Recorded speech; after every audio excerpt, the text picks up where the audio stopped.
బాలయేసు మీద 2 పాటలు రాశాను. దాంట్లో ఒకటి ప్రవేశ గీతం, రెండోదేమో అవసర సమయంలో బాధగా ఉన్నప్పుడు, మనసు బాధగా ఉన్నప్పుడు పాడుకునే పాట. దాని మీద స్వస్థత చేసేటప్పుడు కూడా నేను పాడే పాట మామూలుగా. ఆ పాట పాడుతున్నప్పుడల్లా ఒక ఆనందం అనేది వచ్చేది. ఆ పాట మీకోసం పాడుతున్నాను. బాలయేసు భక్తులారా భయము లేక తరలి రండి, బాగు చేయు యేసు మన తోడు ఉన్నాడు, బలమునిచ్చు యేసు నిన్ను నడిపించును, బాధలన్నీ తొలగించి అభయమిచ్చును, మన బాధలన్నీ తొలగించి అభయమిచ్చును. అద్భుత బాలయేసువా కాపాడరావయ్యా, కష్టాల కడలి నుండి, మా కష్టాల కడలి నుండి. అద్భుత బాలయేసువా కాపాడరావయ్యా, కష్టాల కడలి నుండి, మా కష్టాల కడలి నుండి. శోధనలు, వేదనలు, ఆవేదనలు, బాధలు ఏదున్నా కూడా ఒక 3 చరణాలుగా రాశాను. అది పాడినప్పుడల్లా భక్తులు కూడా ఆ ఫీలింగ్తో పాడినప్పుడు, ఆ భావంతో పాడినప్పుడు చాలామంది అట్రాక్ట్ అయ్యేవాళ్ళు. బాలయేసు మీద పాట రాయడం, చాలామంది ప్రజలు మెచ్చుకోవడం, ఒక పండగ రోజున, బాలయేసు పండగ రోజున ఆ పాటను ప్రజలకు అంకితం చేయడం, అందరికీ కొత్తగా ఉండడం, చాలా నచ్చడం జరిగింది. అది దానివల్ల చాలామంది అనేవాళ్ళు రికార్డు చేయొచ్చు కదా అంటే, రికార్డు మీద నాకు అంత ధ్యాస లేదు, కానీ పాట అయితే పాడాలి, జనాల్లో చేరితే సరిపోతుంది. ఇప్పటివరకు ఈ పాటను రికార్డ్ చేయలేదు. అట్లా చాలా పాటలు రాసినా కూడా, నేను రాసిన పాటలు ఒక 4-5 మాత్రం రికార్డ్ అయ్యాయి. మిగతా దాదాపు ఒక 30-40 పాటలు అలాగే ఉన్నాయి. అయితే రికార్డు మీద ధ్యాస లేదు కాబట్టి పట్టించుకోలేదు, అందుకని వదిలేశాను. అలా నా సేవను 2 సంవత్సరాలు ఎంజాల అద్భుత బాలయేసు పుణ్యక్షేత్రంలో చేశామండి. చాలా ఆనందంగా ఉంది, ఎందుకంటే అక్కడ అనేక రకమైనటువంటి భక్తులు వచ్చేవాళ్ళు.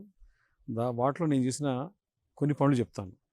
మొదటిది ప్రసంగాల మీద నా ధ్యాస, రెండవది స్వస్థత చేయాలి, దాని మీద కొద్ది ధ్యాస పెట్టేవాడిని. మూడవది బైబిల్ బాగా చదవాలి, దాని మీద ఏదైనా రాసుకోవాలి. నాలుగవది అక్కడ పాటలు పాడే గ్రూప్స్ ఉన్నాయి, ఒక 4 గ్రూపులు తయారు చేశాను నేను వెళ్ళిన తర్వాత పిల్లలకి ఆ మ్యూజిక్ నాలెడ్జ్ లేదు కాబట్టి, నాకు కొద్దిగా ఉంది, నాకు మ్యూజిక్ రాదు, లేదా నేను సంగీతం ఎక్కడా నేర్చుకోలేదు. అయినప్పుడు కూడా తాత ముత్తాతల నుంచి వచ్చినటువంటి హెరిడిటరీ వరం కాబట్టి దాన్ని అలా కంటిన్యూ చేశాను. అయితే అక్కడ ఉన్నటువంటి 4 గ్రూపులు కూడా తయారు చేసిన తర్వాత వాళ్ళకి కొంచెం మ్యూజిక్ నాలెడ్జ్ లేదు, సంగీతం అంటే ఏంటో వాళ్ళు అవగాహన లేదు కాబట్టి, దాన్ని కౌంటింగ్ ఎలా ఎత్తుకోవాలి, ఎలా అర్థం చేసుకోవాలి, దాని మీద కొద్దిగా అవగాహన నాకుంది కాబట్టి దాని మీద చెప్పేసి ఆ పిల్లల్ని అలా తయారు చేశాను. ఇప్పటికి కూడా పిల్లలు చాలా చక్కగా పాడతారు. అప్పుడప్పుడు వెళ్ళి నేనే ఆశ్చర్యపోతాను, ఇంత చక్కగా పాడుతున్నారు. నాకు నా లైఫ్లో ఏంటంటే ఒక టర్నింగ్ పాయింట్, అక్కడికి వెళ్ళిన తర్వాత సంగీత పరిజ్ఞానం అనేది నాకు కూడా కొద్దిగా పెరిగింది. రాదు, నాకు అసలు ఏం తెలియదు, నేను ఎక్కడ నేర్చుకోలేదు కూడా. పరిజ్ఞానం ఏంటంటే ఎలా పాడాలి, ఎలా పాడితే జనాలకు నచ్చుతుంది, ప్రజలకు విశ్వాసాలకు నచ్చుతుంది అన్నటువంటి పరిజ్ఞానం అనేది కొద్దిగా అవగాహన వచ్చింది కాబట్టి, ఆ మెచ్యూరిటీ అనేది ఎదిగిపోయాను. అలా దాంతోపాటు భక్తులు ఎదిగిపోయాను. అలా 2 సంవత్సరాలు నా జీవితం అక్కడ ఉన్నటువంటి స్కూల్ పిల్లలతో, మరియు హాస్టల్ పిల్లలతో, గ్రామం బిడ్డలతో, యువకులతో, ప్రజలతో ఎక్కువగా శాతంగా నేను ఎక్కువగా మాట్లాడేది. ముసలి ప్రాయంలో ఉన్నటువంటి అమ్మోళ్ళు, నాన్నోళ్ళు ఉంటే కనుక వాళ్ళ దగ్గరికి వెళ్ళి పలకరించేవాడిని, మాట్లాడేవాడిని, చాలా ప్రేమగా ఉండేవాళ్ళు. అలా 2 సంవత్సరాలు అలా గడిచిపోయింది. ఆ తదుపరి మొట్టమొదటిగా విచారణకర్తగా నిజామాబాద్లో ఉన్నటువంటి కిసాన్ నగర్, అది ఆర్మూర్ తర్వాత ఒక 10-12 కిలోమీటర్ల దూరంలో ఉంటుంది. అదే దారిలో వెళితే ఆదిలాబాద్ వస్తుంది. అంటే మన మేత్రాసనంలో చివరి విచారణ అదే. అక్కడ 3 సంవత్సరాలు, 2 సంవత్సరాలు పిల్లలకి సేవ చేశాను. ఎలా అంటే అక్కడ ఎవరు లేరు, 6 కుటుంబాలు ఉండేవి. 6 కుటుంబాలు కూడా ఫుల్ ఫ్లెడ్జ్లో లేదు. ఉన్న 6 కుటుంబాలకి ప్రసంగం చెప్పాలంటే కూడా మనసు బాధగా ఉండేది. ఇది హాస్టల్ పిల్లలు కొద్దిమంది వస్తారు కాబట్టి వాళ్ళ కోసం, మళ్ళీ నేను హాస్టల్ పెట్టాను కాబట్టి హాస్టల్ పిల్లల కోసం కొంచెం తయారవడం, ప్రతి ఆదివారం రోజున ఆరాధన చేయడం, ఒక అరగంట సేపు ప్రజలు ఎవరు లేకపోయినా ఒక్కడిని కూర్చొని ఆరాధన చేయడం, అలా 3 సంవత్సరాలు గడిపాను. అక్కడ పెద్ద కష్టం ఏంటంటే, ఎక్కడ లేని వాళ్ళకి చేశారు ఏంటి, నా మినిస్ట్రీ ఏంటి, నేను ఎందుకు గురువయ్యాన బాధ చాలా ఉండేది. అందుకోసం అవకాశం దొరికినప్పుడల్లా ప్రసంగాలకు వెళ్ళిపోయేవాడిని. దూరం, చాలా దూరం మా దగ్గర కాదు, దూరాలు వెళ్ళిపోయేవాడిని. అలా 3 సంవత్సరాలు అక్కడ నేను పనిచేశాను. ఆ తర్వాత నేను తూప్రాన్లో 2 సంవత్సరాలుగా గురువుగా వచ్చాను. ఈ కిసాన్ నగర్లో 2009 నుండి 12 వరకు ఆ 3 సంవత్సరాలు అయిపోయింది. 2012 నుంచి 2014 వరకు తూప్రాన్కి బదిలీ అయ్యాను. ఎక్కడికి వచ్చింది ఇంకా ఘోరం ఏంటంటే, గుడికి వచ్చేవాడు ఎవడు లేడు, నేనే ప్రార్థన చేసుకోవాలి. అక్కడ 6 కుటుంబాలు ఉండే కానీ మినిమం 2 కిలోమీటర్స్ దూరంలో ఉండేది ఒక్కొక్క కుటుంబం. వాళ్ళు నేను పిలవలేదు, సండే మాత్రమే వాళ్ళు వచ్చేవాళ్ళు. కాకపోతే అదృష్ట భాగ్యం ఏంటంటే అక్కడ కొన్ని కాన్వెంట్స్, ఫాదర్స్, సిస్టర్స్ ఉన్నారు కాబట్టి, నో షెడ్స్ ఉన్నాయి కాబట్టి అక్కడికి ప్రార్థన చేయడానికి వెళ్ళేవాడిని. నెలకు 1-2 సార్లు. మిగతా సమయంలో ఒక సబ్స్టేషన్ ఉండేది, సబ్స్టేషన్లో 17 కిలోమీటర్ దూరం వెళ్ళేవాళ్ళు. వర్షం అనక గాలనక క్యాన్సిల్ చేసుకునే అవకాశం నేను ఎప్పుడు చేయలేదు. వర్షం వచ్చినప్పుడు వర్షంలో వెళ్ళిపోయేవాడిని. ఒకవేళ మరీ భారీగా వర్షాలు ఉన్నాయి, లేకపోతే అక్కడ వాగు ఉంది, ఆ వాగు దాటలేని పరిస్థితిలో ఉంటే వాళ్ళే వద్దంటే వర్షం తగ్గిన తర్వాతనో, లేదా వాటర్ తగ్గిన తర్వాత, ఆ నీళ్ళు తగ్గిన తర్వాత వాళ్ళు పిలిస్తే వెళ్ళి పూజ చేసి వచ్చేవాడిని. అలా 2 సంవత్సరాలు గడిచిపోయింది అక్కడే. సుచిత్రకి పంపించారు. బోయినపల్లి స్కూల్లో ఉంటూ సుచిత్రకి పంపించారు. సుచిత్రలో 2 సంవత్సరాలు చేశాను. అక్కడ ఉండి జనాలతో బాగానే మినిస్ట్రీ నడిచింది, కానీ గుడి లేదు. ఓ సామెత ఉంది, గుడి లేని పూజారి, ఇల్లు లేని సంసారి. నా జీవితం అలా అయిపోయింది. ఏంటి ఎన్నిసార్లు చూసినా ఎన్ని సంవత్సరాలు ఏంది ఈ బాధలు అని చెప్పేసి బిషప్ గారిని అడిగితే సైలెంట్గా ఉన్నాడు. ఇచ్చింది చేసుకోండి, bloom wherever you are planted అన్నట్టుగా మాట్లాడారు. ఎక్కడైతే మిమ్మల్ని వేసారు అక్కడే మీ రాజ్యం అన్నట్టుగా. నా సర్వీస్ మైండ్ మొత్తం దెబ్బతినేసింది. ఎలా అంటే ప్రసంగాలు పోయేవాడిని తప్ప స్పిరిచువల్ లైఫ్ దెబ్బతిన్నది. అంటే ఎవరు లేని ప్రదేశాలకు పంపించేసరికి నా మినిస్ట్రీ కొద్దిగా గ్రాండ్గా ఉండాలి, నలుగురు మెచ్చుకోకపోయినా పర్లేదు, ప్రసంగించాలి, నలుగురికి దేవుని వాక్యని బోధించాలని గురువైనా తప్ప ఏదో 4 డబ్బులు సంపాదించుకొని వెనకేసుకోవాలని అది నాకు తత్వం లేదు. అయినప్పుడు కూడా అలా ఎవరు లేని చోట వేయడం, గుడి లేకపోవడం, ఆదివారం మాత్రమే పూజకి వెళ్ళడం, ఆయన బాగానే నడిచింది. కానీ ఒక ఆధ్యాత్మిక చింతన అనేది కొరబడింది. ఏంటంటే నేను చేయాల్సింది చేయలేకపోతున్నాను. ఒకరోజు బిషప్ గారి దగ్గరికి వెళ్ళి ఒక మాట అనేసాను. అప్పుడు బిషప్ గారు తుమ్మ బాల, మన అతిమిత్రాలు, వాడి దగ్గరికి వెళ్ళి ఒక మాట అడిగాను. తండ్రి గారా, నా వయసు ఇప్పుడు 46 సంవత్సరాలు, ఇంకా 4 సంవత్సరాలు మినిస్ట్రీ చేస్తూ ఉండొచ్చు. ఒకవేళ మీరు నాకు మంచి ప్లేస్ ఇవ్వలేదంటే నా జీవితం వృధా. మరి నేను పనికొస్తానా పనికిరానా చెప్పండి, వేరే దగ్గరికి నా పని చేసుకుంటానని ఒక మాట అడిగాను. చూద్దాంలే నెక్స్ట్ టైం అని చెప్పేసి ఆ 2 సంవత్సరాల తర్వాత బిషప్ గారిని అడిగిన దాని ప్రకారం నాకు గడ్డెన్నారం దిల్సుఖ్నగర్లో ఉంటుంది. అది దగ్గరికి వెళ్ళేంత వరకు ఆ చర్చి కూడా కనపడదు, అది ఇళ్ళ మధ్యలో ఉంటుంది కాబట్టి అక్కడికి పంపించారు. 2016 నుండి 2022 వరకు 6 సంవత్సరాలు కష్టపడ్డాను. ఆ కష్టంలో ఏంటంటే సంతోషంగా ఉండదు. ఎలా సంతోషం అంటే, చాలామంది వచ్చేవాళ్ళు ప్రజలు, ఎప్పుడు రాని వాళ్ళు కూడా కొత్త వాళ్ళు వచ్చారు.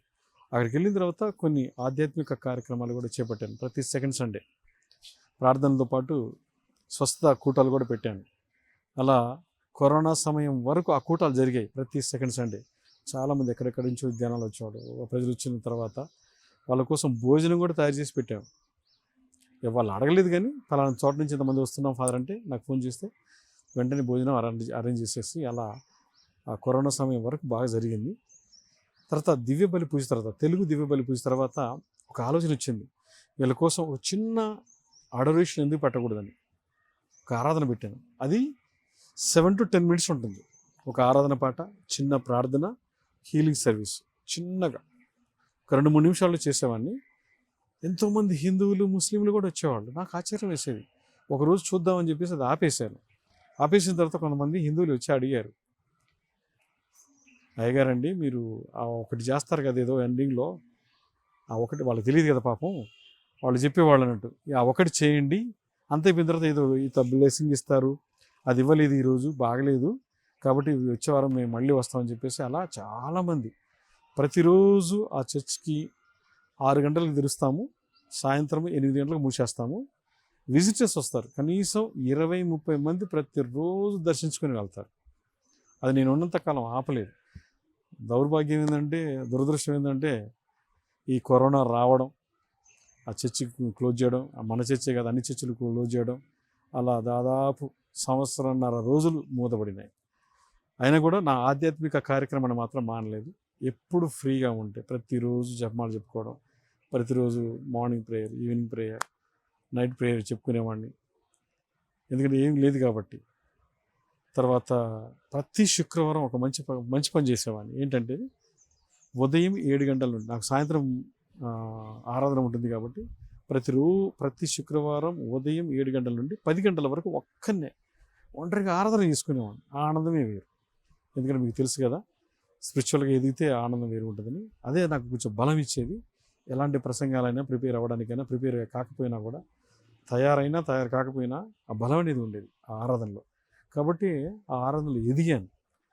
ప్రతి శుక్రవారం తూచా తప్పకుండా ఎవరు వచ్చినా రాకపోయినా నేను మాత్రం లేచేసి తయారయ్యి ఆరాధన పెట్టుకొని 3 గంటల సేపు అలాగే కూర్చునేవాడిని, 10 గంటల వరకు. మధ్యలో లేచేవాడిని కూడా కాదు. ఒకవేళ ఎవరైనా అనుకోని పరిస్థితులు ఎవరైనా వస్తే తప్ప బ్రేక్ ఉండేది కాదు.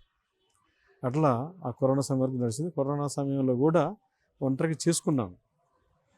తర్వాత ఏం జరిగిందంటే, కరోనా తర్వాత మళ్ళీ రీస్టార్ట్ అయిన తర్వాత జనం రావడం తగ్గేశారు. ఏంటంటే మాకు టీవీలు ఉన్నాయి. అప్పుడు నాకు వచ్చిన ఒక ఆలోచన ఏంటంటే, టీవీలు అందరి ఇళ్ళల్లో ఉంటాయి, దేవుడు అందరి దగ్గరికి రాడు. ఇప్పుడు టీవీలో ఉన్నటువంటి ప్రభావం, నేరుగా ఉన్నటువంటి ప్రభావం చాలా వ్యత్యాసంగా ఉంటుంది. కాబట్టి ఆధ్యాత్మిక జీవితాన్ని ఆధ్యాత్మికంగానే చూడాలి, కానీ ఈ టీవీలకు హత్తుకొని పోవడం నాకెందుకు ఇష్టం లేదు. చాలామంది అడిగారు, మీరు వీడియోలు చేయొచ్చు కదా, ఈ ప్రసంగాలు బాగుంటాయి, పూజలు బాగుంటాయి అని చెప్పారు, కానీ పట్టించుకోలేదు.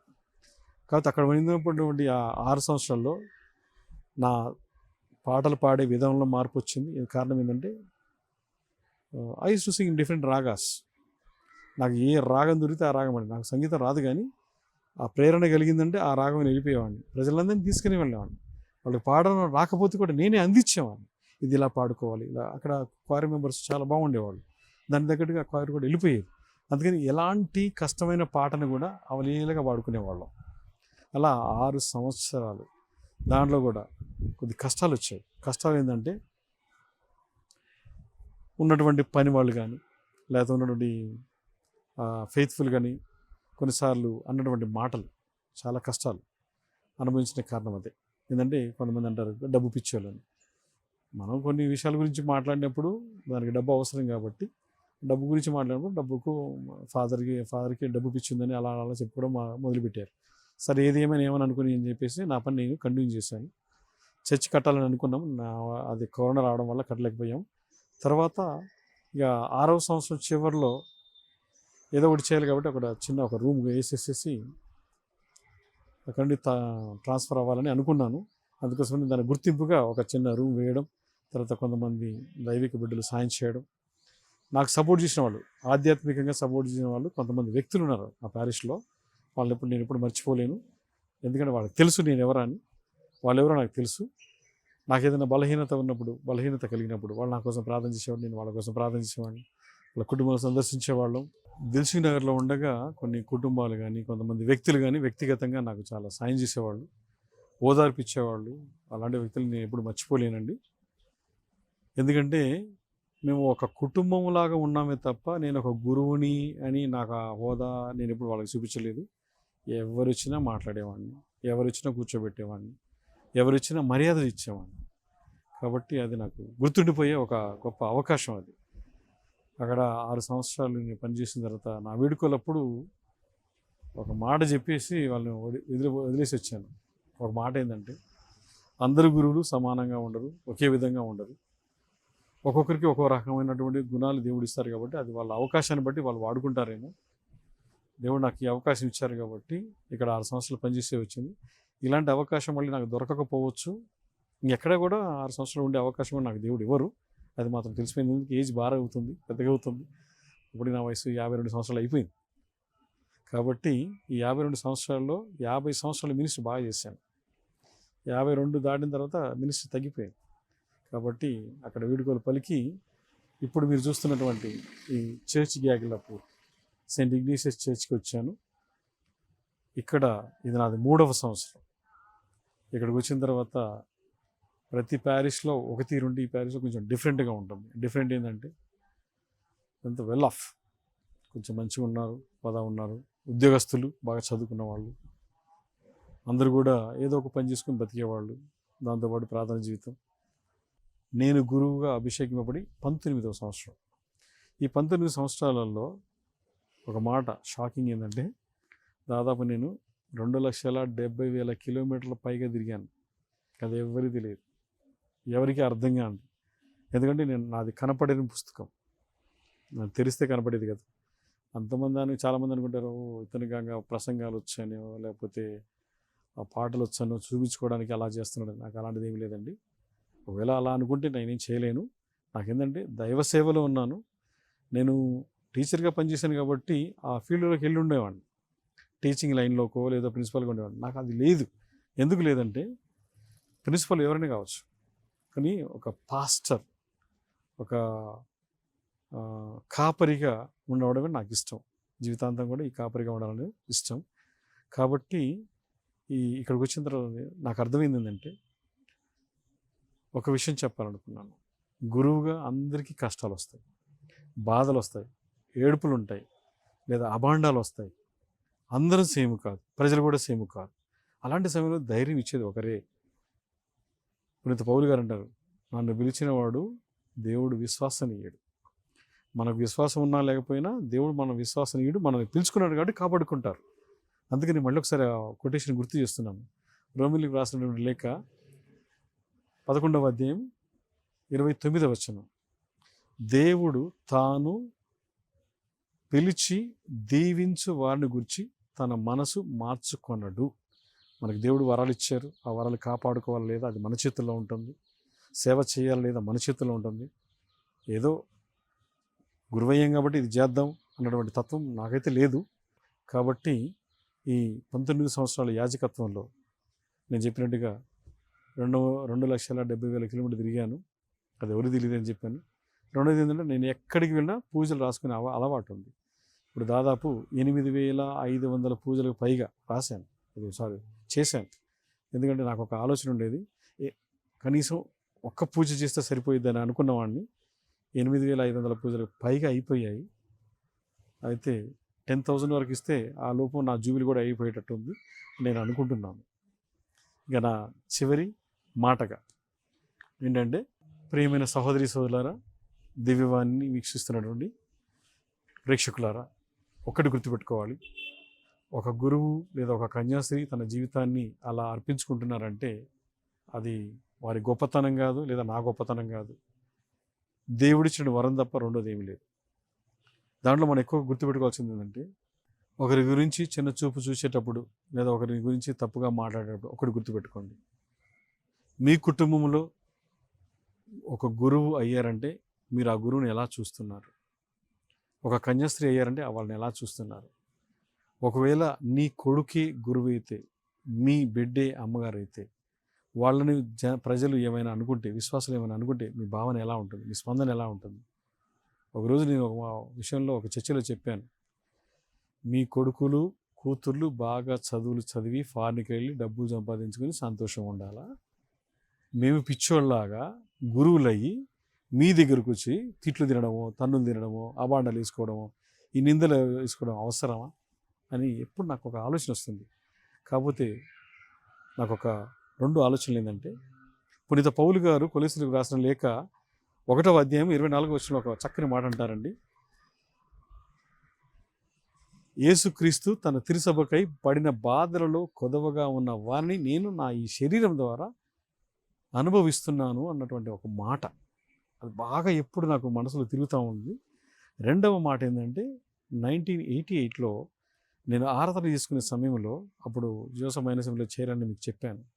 అప్పుడు ఒక ఆలోచన, ఆరాధన చేస్తుంటే, ప్రభు నా జీవితం ఇంతేనా అని ఒక మాట వచ్చింది. అది అప్పుడు తీసుకున్న నిర్ణయం ఇప్పుడు కూడా నా జీవితంలో మార్పు కలిగడానికి కారణం అదే. ఏంటంటే, దివ్యప్రసాద పెట్టే ముందు నేను మోకరించి ప్రార్థన చేస్తున్నాను.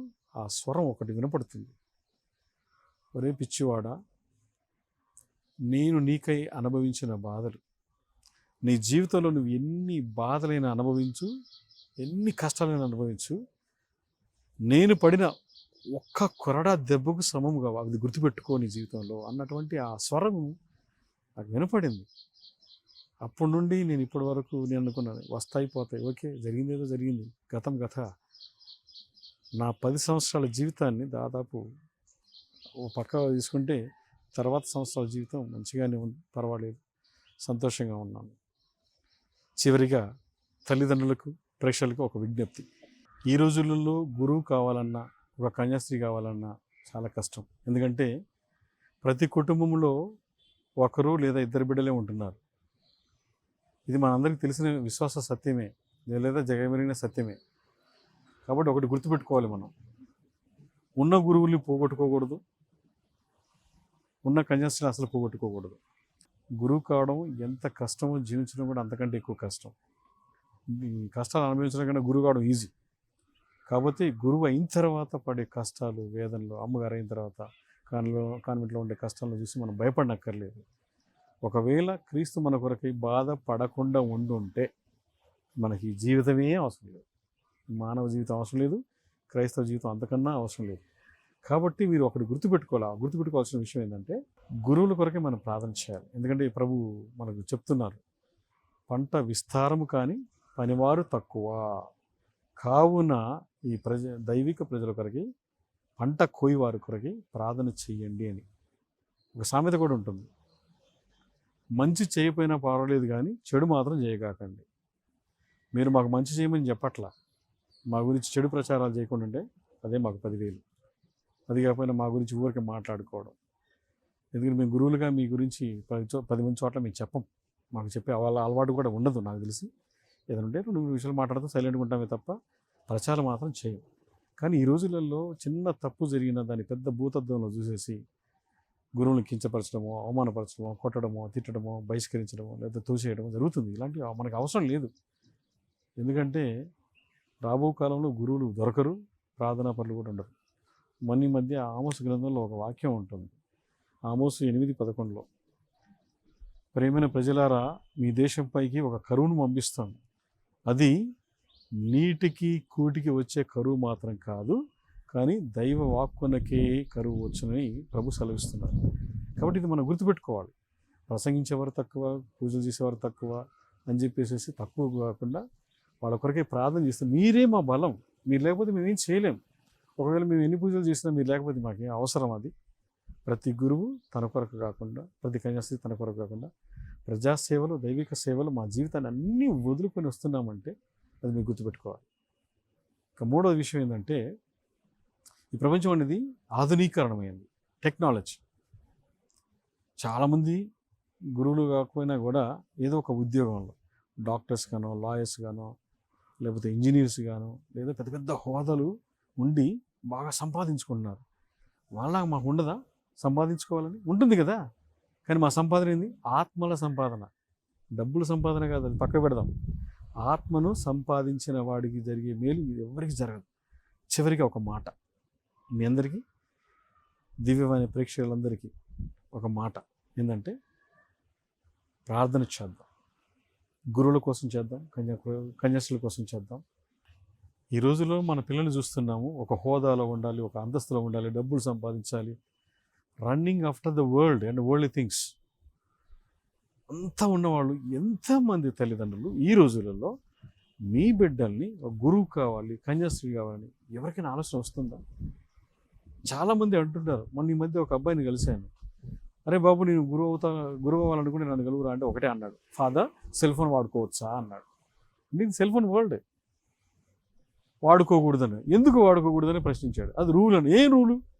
సెల్ ఫోన్ వాడకపోతే మా జీవితం అవసరమా స్వామి?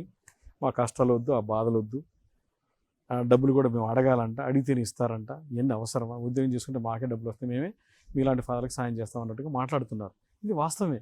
అయినప్పటికీ ఒకటి గుర్తుపెట్టుకోవాల్సింది ఏంటంటే ఇలాంటి కష్టపడి ఫాదర్ల కొరకై, కన్యాస్త్రీలకై మనం ప్రార్థన చేయాలి. మన బిడ్డల్ని పంపించలేకపోయినా కూడా ఈ ఫాదర్ గారే, ఈ సిస్టర్ గారే మన అమ్మాయి, మన అబ్బాయి, మన కొడుకు లేదా మన కుమార్తె అని ఎంతమంది తల్లిదండ్రులు ఆలోచిస్తున్నారండి ఈ రోజులలో? చాలా తక్కువ కదా. అందుకోసమని నన్ను మలిచిన నా దేవా అనే ఈ కార్యక్రమాన్ని వీక్షిస్తున్నటువంటి మీ అందరికీ ధన్యవాదాలు తెలియజేస్తున్నాము. మరియు నన్ను ప్రోత్సహించి ఈ దివ్యవాణి టీవీ కార్యక్రమానికి ఆహ్వానించినటువంటి టీవీ యాజమాన్యానికి, వారితో సహకరిస్తున్నటువంటి బృందానికి అందరికీ వందనాలు తెలియజేస్తున్నాను. అందరూ కూడా దైవిక సేవలో ఎదుగుదాం, విశ్వాసంలో బలపడదాం. ఎక్కడైతే క్రీస్తు సువార్త వెదజల్లుతుందో ఆ చోటెల్లా దేవుని నామాన్ని మహిమపరచుదాం. అందరికీ శుభాభివందనములు. మరి గాడ్ బ్లెస్ యు ఆల్. దేవుని ఆశీర్వాదాలు మనందరిపై హేళనగా కురిపించాలని ప్రార్థిస్తున్నాను. ఆమేన్.